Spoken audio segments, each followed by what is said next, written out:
Bonjour à tous, j'espère que vous allez bien. Aujourd'hui, je suis en compagnie de mon meilleur ami ChatGPT. Oh là là, ChatGPT, qu'est-ce que je t'aime. Et dans cette vidéo, je vais lui donner des conseils, que ce soit en création de contenu ou en business en ligne. Et ouais, c'est pas lui qui va me demander des conseils, c'est pas moi qui lui ai demandé des choses ou des informations, c'est moi qui vais le conseiller.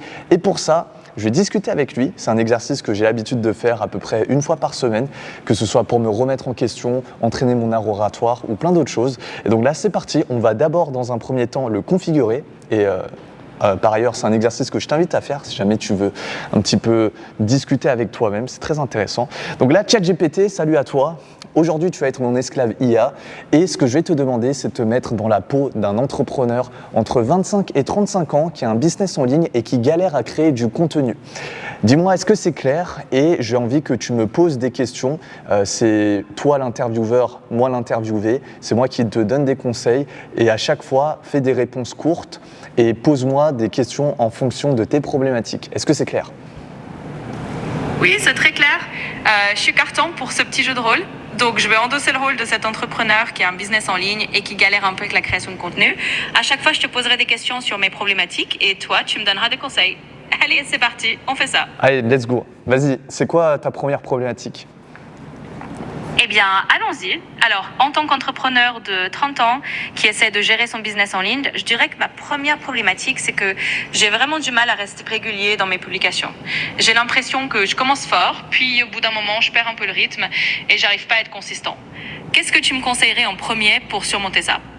Ok, super. Alors déjà, pour ceux qui ont vu ma vidéo précédente, on va rentrer en 2026 dans l'ère du clipping. C'est-à-dire qu'il y aura des entrepreneurs qui auront tout compris comment scaler la création de contenu et comment le mettre au service de leur business d'un point de vue marketing. Et il y en aura d'autres qui auront toujours pas compris que tu as ton business à gérer et tu n'as pas le temps de devenir un créateur de contenu à plein de temps. Tu n'as pas le temps de passer une après-midi pour faire un Reels. Donc, il faut être smart. Et le meilleur moyen pour créer du contenu en masse, de manière qualitative, quantitative et avec un bon taux de conversion, c'est via le clipping. Donc, pour être régulier, ce qu'il faut faire, c'est au moins une fois par semaine. Si tu peux 2 fois par semaine, c'est encore mieux. Si tu peux 3 fois par semaine, c'est très très bien, mais au moins une fois par semaine, il faut que tu te bloques une après-midi où là, tu vas tourner du contenu. Et pour ça, ma recommandation, c'est recrute un filmmaker, donc un caméraman, et il va te suivre dans tout ton après-midi. Et il faut que cet après-midi-là, il soit optimisé pour la création de contenu. Donc en amont, tu vas réfléchir aux endroits où tu vas aller, aux clients que tu vas coacher, aux endroits que tu vas montrer. Et donc, pendant une après-midi, tu tournes en format horizontal et ensuite, tu fais non-stop. Tu bouges, tu donnes des conseils et pendant 1 heure, 2 heures, 3 heures, tu fais que vlogger avec ton caméraman et il faut vraiment que ce soit du contenu brut. En faisant ce contenu-là, chaque semaine, déjà, ça va te permettre d'avoir un engagement parce que le caméraman, tu le payes, donc tu as intérêt à être ici. Et ensuite, deuxièmement, ça te permet de t'améliorer en face caméra. Parce que quand c'est du brut comme ça, tu peux pas mentir, tu peux pas avoir un jeu d'acteur, tu peux pas scénariser les vidéos et donc tu es obligé d'être brut. Et pour ça, une fois que tu as ta vidéo vlog format YouTube, format long, et bien derrière, tu as juste à le poster sur YouTube. Et derrière, en fait, c'est pas toi qui fais le contenu, mais ça va être tes clippers. Donc tu vas recruter soit un monteur vidéo, soit un clipper qui va découper ta vidéo longue en plusieurs vidéos format court. Et ensuite, tu auras juste à reposter ça sur Instagram. Et tu programmes chaque jour, tu peux publier jusqu'à 3 fois par jour, voire même plus, à partir d'une seule vidéo. Mais il faut que dans ta vidéo originale, ce soit assez dynamique. Et pour ça, les meilleurs formats de vidéos à clipper, je dirais en numéro 1, c'est le vlog, numéro 2, c'est les lives et numéro 3, c'est les podcasts. Donc chaque semaine, tu programmes un vlog et un podcast et tu es très bien. Donc voilà un petit peu comment gérer les choses. Et ça te permet d'être plus régulier. En fait, la régularité, elle ne se crée pas grâce à ta volonté et à ta créativité, elle se crée grâce à des systèmes de production. Est-ce que c'est clair? Si oui, nickel, on peut passer à la problématique suivante. Et dis-moi juste la problématique, pas besoin de résumer ce que je viens de dire. C'est super clair. Et franchement, tu viens de donner un tas de conseils en or. J'adore l'idée de systématiser avec une session de tournage hebdomadaire et de faire appel à un clipper. Du coup, je vais rebondir avec une autre problématique. Mettons que moi, en tant qu'entrepreneur, je sais pas trop par où commencer pour trouver un bon clipper ou un bon monteur vidéo. Tu me conseillerais quoi pour dénicher quelqu'un de fiable et qui comprenne mon univers? Ok, super intéressant. Alors en ce qui concerne le recrutement, avant de te dire où il faut les retrouver, déjà il y a 2 critères à prendre en compte. Le premier critère, c'est la confiance, c'est un peu l'aspect humain, à quel point tu as une bonne relation avec la personne que tu as en face de toi. Et le deuxième critère, c'est la compétence. Et malheureusement, souvent, avec les monteurs vidéo et les clippers, eh ben, on peut avoir soit l'un ou soit l'autre, c'est-à-dire que soit le mec, il est compétent, mais humainement parlant, il est assez froid, il t'aime pas, il sait que du business et te met une balle, soit humainement parlant, il est très gentil, très sympa, voire même, tu vois, il est très amical, mais il galère un petit peu, à chaque fois, il te demande plein de questions sur ce que tu veux, alors que c'est censé être son métier de savoir comment faire du montage. Et donc, c'est pas bon. Pour bien recruter, il faut à la fois la compétence et la confiance. Si t'as pas ce que j'appelle le con et con, et ben tu te retrouves avec un con et c'est pas bon. Donc ça c'est une chose. Maintenant, où les trouver? Alors normalement dans ton milieu professionnel d'entrepreneuriat, aujourd'hui il y a beaucoup de gens qui sont dans la création de contenu et par bouche à oreille, il suffit de demander à des entrepreneurs est-ce que t'as pas des monteurs à me refiler, etc. Et par bouche à oreille, de contact en contact, on te refile les bonnes personnes. Donc ça c'est une première chose. Maintenant, si vraiment tu galères et tu connais personne dans ton entourage, que ce soit ton entourage proche ou en ligne, eh bien, ce que tu peux faire, c'est sur Instagram, tu peux taper dans la barre de recherche monteur vidéo. Je te déconseille de passer par des sites un peu traditionnels, type Malte, 5euros.com, etc. Parce qu'en général, les monteurs vidéo qui sont dessus, ils galèrent à trouver des clients, donc ils sont sur ces plateformes-là. Et s'ils galèrent à trouver des clients, c'est parce que d'une certaine manière, ils ne sont pas si bons que ça. Donc, ma recommandation, c'est va sur TikTok et Instagram, tape monteur vidéo et ensuite, souvent les monteurs vidéo, ils ont posté des reels ou des mots-clés en rapport avec ça et souvent ils ont des pages. Et si c'est un monteur vidéo assez sérieux, eh bien, il a une page Instagram où il va montrer son contenu dessus et là, tu regardes son contenu, tu vas dire « Ah ouais !» Ah, ce monteur-là, j'aime bien son montage, il est compétent, vas-y, let's go, et tu peux programmer un appel. Et en fait, tu vois directement leur portfolio et ça te permet de gagner du temps directement. Alors que les monteurs vidéo comme ça, qui sont un peu sur des sites un peu douteux, bah, souvent ils ne sont pas compétents. Donc voici comment tu peux les contacter directement, soit par bouche à oreille, c'est très très bien, c'est le plus efficace, c'est ce que je te recommande, ou soit sur Instagram ou TikTok directement, tu regardes leur portfolio. Si c'est clair, c'est bon, on peut passer à la problématique suivante. Bien sûr, alors continuons. Mettons que ma prochaine problématique en tant qu'entrepreneur, c'est de savoir comment garder mon audience engagée sur la durée. J'ai peur que les gens se lassent. Du coup, je te demande, qu'est-ce que tu me conseillerais pour maintenir l'intérêt de mon audience au fil du temps? Ok, en 2 mots, pour maintenir une audience sur du long terme, c'est personal branding. Et dans le personal branding, c'est très important d'être aligné sur ton passé, ton présent, ton futur. Dans ton branding, forcément, il faut inclure ton histoire, ton storytelling, et il faut qu'il y ait une cohérence entre d'où tu viens, où tu es et où tu vas. Et il faut que quand ton audience te suive, ils te suivent non pas de manière ponctuelle sur qu'est-ce que tu es en train de faire à l'instant T, mais il faut qu'ils te suivent dans une aventure. Et pour ça, il faut qu'ils connaissent ton passé, donc d'où tu viens, c'est quoi les galères que tu as traversées pour devenir qui tu es aujourd'hui, c'est quoi ton parcours, est-ce que tu viens d'un milieu privilégié, d'un milieu difficile, c'est quoi les blessures que tu as eues par l'enfance. Ensuite, qu'est-ce que tu fais aujourd'hui, concrètement, dans quoi tu es connu et reconnu comme expert aujourd'hui, et surtout, si tu veux les fidéliser sur du long terme, c'est où tu vas, c'est quoi tes objectifs futurs. Est-ce qu'avec toi, on va affronter des dragons, conquérir des donjons et devenir le roi d'un empire, ou bien est-ce qu'avec toi, juste, tu nous apprends 3 conseils pour avoir confiance en soi et ensuite on quitte ta vidéo. C'est important de donner une vision sur le long terme pour les gens qui te suivent. Comme ça, en fait, ils vont te voir progresser, ils vont te voir essayer d'atteindre un objectif et ils vont grandir avec toi et ils vont prendre plaisir à te suivre au quotidien. Ils vont se dire « Ah ouais, lui, avec ce créateur-là, il y a du changement. » Tous les 6 mois, il se passe un truc, on le voit avancer et c'est pas un créateur comme les autres. C'est pas juste il bump and dump. Là, il grandit et on le voit grandir et j'ai envie de le voir sa progression encore sur 10 ans. Donc très important de vendre une vision et bien vendre son personal branding dans son passé, son présent et son futur. Si c'est clair, on peut passer à la problématique suivante. Oui, absolument. Alors on enchaîne. Mettons que ma prochaine problématique, c'est que j'ai du mal à trouver un bon équilibre entre donner beaucoup de valeur gratuite et vendre mes produits sans avoir l'impression de trop pousser à la vente. Qu'est-ce que tu me conseillerais pour trouver ce juste milieu ? Ok, alors dis-toi ce qui fait vendre principalement en fonction de à qui tu t'adresses.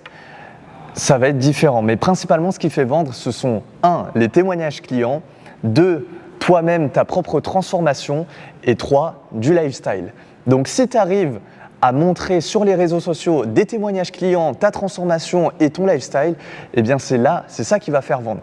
Et en fait, souvent, la plupart des gens se concentrent à juste donner des conseils, donner de la valeur, un petit peu comme ce que je suis en train de faire là, mais fondamentalement, c'est pas ça qui fait vendre. Ça aide, ça c'est sûr, mais ce qui fait vendre, c'est le fait que le prospect puisse se projeter, il puisse regarder ton contenu et se dire « Ah ouais, moi aussi plus tard j'ai envie de tourner dans des studios, moi aussi plus tard j'ai envie de m'expatrier, moi aussi plus tard j'ai envie de gagner X montant. » Donc, c'est important que tu aides des gens, que tu sois reconnu comme expert dans ton domaine. Et pour ça, comme je t'ai dit, je pense sincèrement qu'en 2026, on va vivre dans une génération où le clipping va être roi.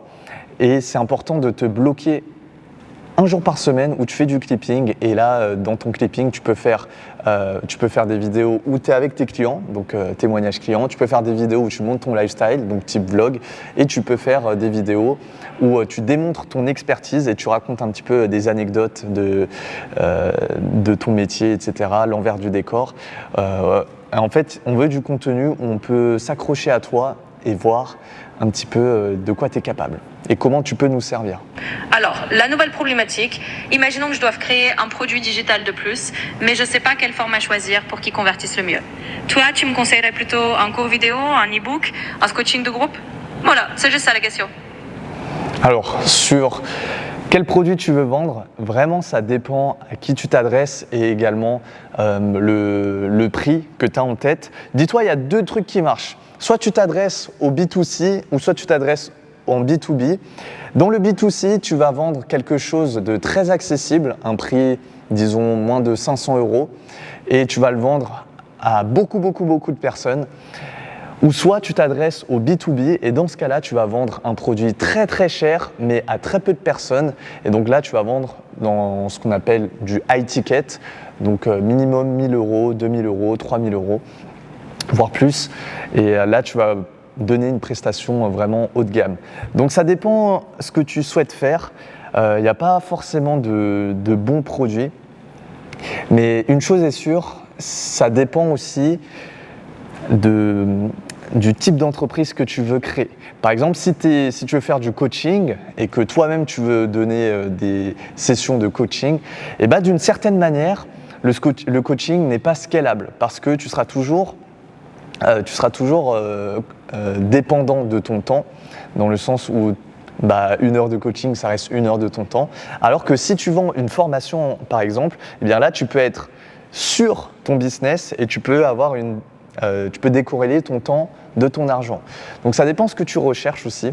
Il n'y a pas de bonne ou de mauvaise idée, mais la base, ça reste toujours la même, ça reste le X, Y, Z du business. Donc le X, c'est à qui tu t'adresses, le Y, c'est quoi leur problème, et le Z, c'est quoi la solution que tu proposes. Et en fonction du X, Y, Z, eh bien là, tu pourras déterminer si ton Z, ta solution, elle est mieux adaptée sous format de coaching, sous format de formation, sous format d'e-book, sous format, de compléments alimentaires, bref. Tu vois, par exemple, pour la perte de poids, tu as plusieurs solutions, tu as toutes les solutions que je t'ai proposées et ça va dépendre à qui tu t'adresses et c'est quoi leur problématique dans la perte de poids. Si c'est un petit problème, petit produit, si c'est un gros problème, gros produit. Aussi simplement que ça. Donc, nouvelle question. Supposons que maintenant j'ai du mal à trouver des idées de contenu qui sortent un peu de l'ordinaire pour garder mon public surpris. Qu'est-ce que tu me conseillerais pour trouver des idées créatives qui changent un peu de ce qu'on voit partout ? Alors déjà, la créativité, ça vient de 2 idées qui ont déjà fait leurs preuves, qui marchent déjà très bien, mais qui n'ont pas été mises en commun. Par exemple, je me rappelais quand j'ai commencé la création de contenu, donc je faisais du développement personnel et je regardais un peu des vidéos un peu divertissantes sur Internet où c'était des micro-trottoirs. Et je me suis dit, attends, ça n'a jamais été fait des micro-trottoirs en développement personnel. Pourquoi pas essayer et mélanger les deux? Et bam, j'ai été le premier créateur de contenu en France à faire des micro-trottoirs sur le développement personnel. À l'époque, c'était du jamais vu. Donc ça, c'est la créativité. Tu prends 2 idées qui existent déjà, bam, tu les fusionnes et c'est comme ça que tu deviens créatif. Maintenant, si tu galères à trouver des idées, en fait, c'est très simple. Tu fais exactement ce que je suis en train de faire là. Tu fais une vidéo égale une problématique de ton avatar viewer. Et comme ça, en fait, à chaque fois, tu résous des problématiques et tu montres à ton avatar que tu es expert dans un domaine. Donc ne complexifie pas les choses. Pour une vidéo, tu réponds à une problématique. Et si jamais tu regardes sur les réseaux sociaux du contenu qui t'inspire, eh bien tu peux reprendre ces formats de vidéo. Mais bon, après, l'idée c'est de trouver des systèmes. Et le meilleur système que j'ai trouvé, c'est une problématique égale une vidéo. Donc, prochaine Mais du problématique. temps. Disons que je veux déléguer certaines tâches de mon business, mais j'ai du mal à savoir lesquelles déléguer en premier. Qu'est-ce que tu me conseillerais comme première étape pour commencer à bien déléguer? C'est pas important. Alors pour la délégation, il y a une matrice, j'ai plus le nom dans mon tête, mais il y a une matrice comme ça. Et sur l'axe vertical, tu as l'impact de l'action. Est-ce que c'est une action qui a un fort impact ou est-ce que c'est une action qui a un faible impact? Et ensuite, sur l'axe horizontal, tu as le coût. Est-ce que c'est une action qui me coûte cher, que ce soit en temps et en énergie? Est-ce que c'est une action qui me coûte pas cher à faire, que ce soit en temps ou en énergie? Et donc, toutes les actions déjà qui coûtent cher et qui n'ont pas beaucoup d'impact, eh ben, il faut les éliminer. Donc ça, c'est une chose. Toutes les actions qui n'ont pas beaucoup d'impact et qui ne coûtent pas cher, il faut les automatiser avec des logiciels ou des IA. Ensuite, toutes les actions qui coûtent cher et qui ont beaucoup d'impact, bah ça, il faut les faire toi-même.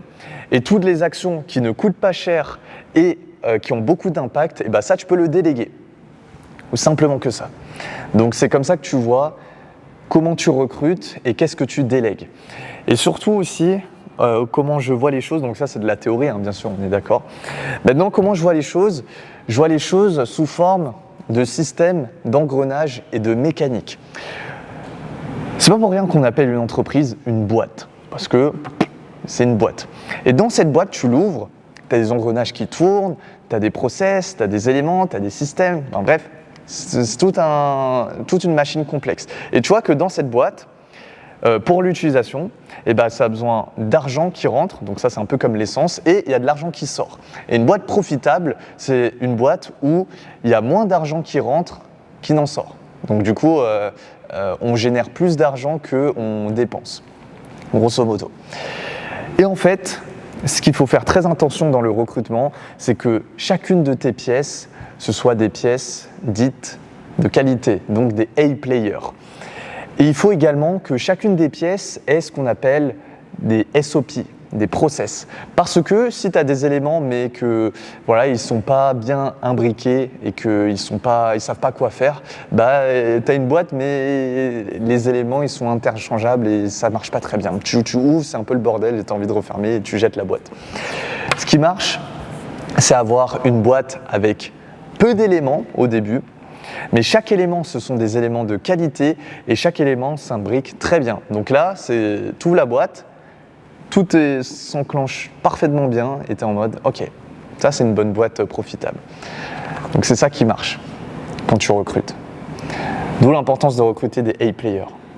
Alors on continue. Et je suis impatient. La prochaine problématique, imaginons que je veux justement améliorer mon personal branding et j'ai envie de me rendre plus mémorable. Qu'est-ce que tu me conseillerais comme petite touche ou stratégie pour vraiment marquer les esprits et sortir du lot? Ok, c'est super simple. Si tu veux être mémorable, il ne faut pas forcément faire de l'exceptionnel, mais il faut faire de l'émotionnel. La preuve, pense à un souvenir dans ton enfance, n'importe lequel, comme ça. Ok, tu as ton souvenir, Génial. Je te parie que c'est un souvenir émotionnel.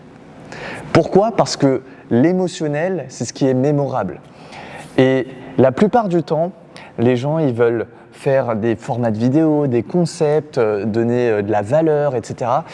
Et in fine, ce qui compte, c'est est-ce qu'on a retenu. Et si on a retenu, c'est que, d'une certaine manière, c'était émotionnel. Et donc la question maintenant, c'est ne te demande pas quel format de vidéo je dois faire, demande-toi comment je peux devenir émotionnel. Et forcément, en fonction des émotions que tu veux faire ressortir, et ben là, tu vas construire ta vidéo différemment. Et les gens se trompent souvent dans la création de contenu, ils partent d'un format de vidéo et ensuite ils se disent « Ok, à partir de ce format de vidéo, je vais faire une vidéo. » Mais non, si tu veux devenir mémorable, il faut que tu partes d'une émotion et que tu te dises « Ok, à partir de cette émotion, comment je peux la retransmettre en vidéo ?» Par exemple, si je veux faire rire mon audience, eh ben, je me demande, ok, c'est quoi le rire ? Comment on déclenche du rire chez les gens ? Ok, il faut, par exemple, il faut de l'imprévisibilité, il faut du contraste, il faut de l'absurde. Ok, vas-y, je vais essayer de retransmettre tout ça en vidéo. Et quand tu pars de l'émotion, au lieu de partir du format, c'est là où tu deviens plus mémorable. Donc, prochaine problématique, imaginons que j'ai envie de lancer un tout nouveau projet ou un nouveau produit, mais je ne sais pas trop comment tester l'idée avant de m'investir à fond. Qu'est-ce que tu me conseillerais comme première étape pour valider si ça vaut le coup de le lancer ? Déjà, il faut que tu sois proche de ta communauté. Ça, c'est super important parce que je vois beaucoup de gens qui créent du contenu dans leur coin, mais ils développent une audience, mais ils se coupent de leur audience. C'est-à-dire, je n'écoute pas ce que mon audience me dit, je fais mes vidéos et basta. Je ne regarde pas les commentaires, je ne regarde pas les DM, juste je poste des vidéos. Mais en fait, il faut rentrer en contact avec son audience. Déjà, pour savoir est-ce que l'audience que j'attire, c'est bien l'audience que j'avais définie au préalable, parce qu'on a l'audience qu'on veut et l'audience qu'on a, c'est deux audiences souvent différentes. Donc déjà, est-ce que ça fit ? Premièrement. Et deuxièmement, avant de lancer un produit, il faut être sûr que ça réponde à une problématique. Donc on revient aux bases, le XY du business, le XYZ du business. Le X, c'est à qui tu t'adresses, le Y, c'est quoi leur problématique, et le Z, c'est quoi la solution que tu apportes. Et donc, avant de lancer un produit, sois proche de ta communauté et pose-leur la question, c'est quoi tes problématiques ? Parce qu'en fonction des problématiques qui vont revenir, eh bien là, tu pourras proposer une solution bien adaptée. Et tu leur demandes spécifiquement, est-ce que si je sors un produit en lien avec cette problématique-là, est-ce que c'est un truc qui t'intéresserait et que tu serais susceptible d'acheter ? Et en fait aussi, j'ai remarqué la plupart des gens, quand ils créent un produit, eh bien ils le font dans l'ombre. Ils passent des mois et des mois à créer un produit, une formation, peu importe, et personne n'est au courant. Et ensuite, du jour au lendemain, bam, les gars, j'ai sorti ce nouveau produit, achetez-le s'il vous plaît. Non, ça marche pas comme ça, c'est pas bon. Il faut que tu construises le public, il faut que tu construises ton produit en même temps que ton public. Et c'est pour ça que c'est très intéressant de faire des sondages, que ce soit en vidéo, en story, en live, peu importe. Et tu dis, les gars, j'ai une idée de produit, est-ce que ça vous intéresserait si je développe ça ? Si oui, vous pensez que ça ressemblerait à quoi ? Est-ce qu'il y a des mecs qui sont chauds de le développer avec moi ? Ok, ça sort dans 1 mois. Et en fait, tu vas créer le produit avec l'audience et tu vas faire participer l'audience à la création du produit. Et donc, l'audience va se sentir engagée et c'est comme du teasing. Et quand tu vas teaser ton produit, tu vas dire « Ok, J-7 avant la sortie du produit, J-3, J-2, J-1. » Et là, l'audience, il est en sueur et il est en mode « Ok, j'en peux plus, j'ai envie trop que ça sorte, là, ma CB, elle est prête. » Et dès que tu vas lancer le produit, bam, c'est bon. Parce qu'il ne faut pas oublier, il y a un principe d'exposition qui est que plus tu es exposé à un produit et plus tu es susceptible de l'acheter. Et donc forcément, le fait de le teaser et de faire monter un petit peu la tension juste avant la sortie officielle, eh bien ça aide énormément. Allez, on passe à la dernière question. Ensuite, je pense qu'on aura déjà une bonne vidéo. Dernière question, c'est quoi la dernière problématique ? Alors, toute dernière problématique, imaginons que je veux vraiment me démarquer dans un marché qui est déjà très concurrentiel. Qu'est-ce que tu me conseillerais comme dernière petite astuce pour vraiment faire la différence et sortir du lot ? Ok. Dites-toi, la plupart des gens qui sont en compétition, c'est que ils essayent d'imiter quelqu'un d'autre et ils essayent d'être le numéro 1 dans un domaine où les numéros 1 ont des meilleurs avantages concurrentiels qu'eux. Je prends l'exemple typique de la création de contenu où je vois beaucoup de jeunes de mon âge, entre 18 et 30 ans, qui se disent « Ah, j'adore Andrew Tate, j'ai envie d'être le prochain Andrew Tate ». Mais je me dis « Mais Andrew Tate, lui, c'est un mec qui se parle super bien, il a une capacité, une répartie qui est super forte, il a de l'argent, il est connu déjà, et enfin bref, il a plein d'avantages concurrentiels. Et vouloir concurrencer Andrew Tate sur son propre terrain, bah c'est pas bon, tu vas te faire bouffer tout cru, parce que lui, il est en place déjà. En revanche, ce que tu peux faire, au lieu de jouer le gangster avec les lunettes de soleil, le cigare et dire de la polémique juste pour dire de la polémique, eh bien, ce que tu pourrais faire, c'est te différencier en jouant sur ton jeu à toi, dans ton terrain, avec tes éléments différenciants et là où tu as des avantages. Et donc, au lieu d'avoir l'archétype Andrew Tate dans ta tête, eh bien, aie un autre archétype, j'en sais rien, ça peut être un archétype moine, samouraï, peu importe, ou même nice guy pour contraster avec Andrew Tate. Eh bien, tu vas jouer sur ton propre domaine où tu es sûr d'être le gagnant et tu es sûr d'être le plus fort, ou du moins d'être durement concurrençable. Et c'est ça où beaucoup de gens pensent penser par eux-mêmes, mais en réalité, ils sont très très influencés par ce qu'ils regardent sur les réseaux sociaux et ce qu'ils s'entendent à gauche et à droite. Et donc, in fine, le but, si tu veux devenir le numéro 1, c'est pas de jouer sur le terrain de quelqu'un d'autre, mais c'est de créer ton terrain pour faire en sorte que celui qui vient sur ton terrain, tu le dégommes. Donc voilà comment devenir numéro 1 dans son domaine et concurrencer d'autres personnes, non pas avec leurs méthodes, leurs outils, leurs avantages, mais avec tes avantages. Ok, ChatGPT, merci beaucoup. C'est la fin de cette vidéo. En tout cas, j'espère que ce nouveau format t'aura plu. N'hésite pas, si tu souhaites que je t'accompagne dans ta création de contenu, eh bien, clique sur le premier lien en description de cette vidéo. Et sinon, je te donne rendez-vous dans la prochaine vidéo. C'était Mr. Dreamax. N'oublie jamais, c'est l'effort qui crée l'effort.